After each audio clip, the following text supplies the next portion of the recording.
30 நாள் வரை ராஜாவை தவிர யாரையும் வணங்கக்கூடாது, நாட்டுல சட்டம். அல்லேலூயா. அப்போ இந்த சட்டம் வந்த உடனே எல்லாரும் பயப்படுறாங்க.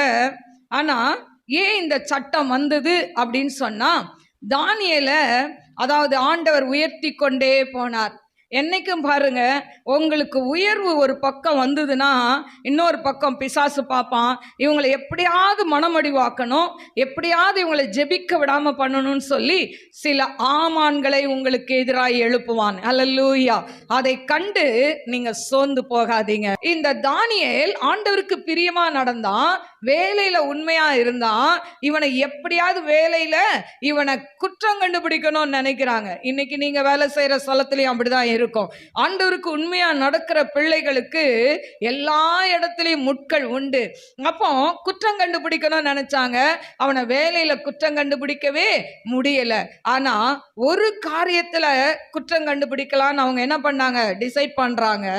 அதுதான் அவனுடைய ஆராதனையின் முறைமை. ஹல்லேலூயா. அவன் ஜீவனுள்ள தேவனை மட்டும்தான் ஆராதிப்பான் என்பது நன்கு தெரியும். அதனால கூட வேலை செஞ்சவங்களாம் சதி பண்றாங்க. பண்ணி என்ன பண்றாங்க, இப்போ 30 நாள் ராஜாவை தவிர யாரையும் வணங்கக்கூடாதுன்னா இந்த தானியேல் மாட்டுவான், இவனை தீர்த்து கட்டிடலான்னு நினைச்சாங்க.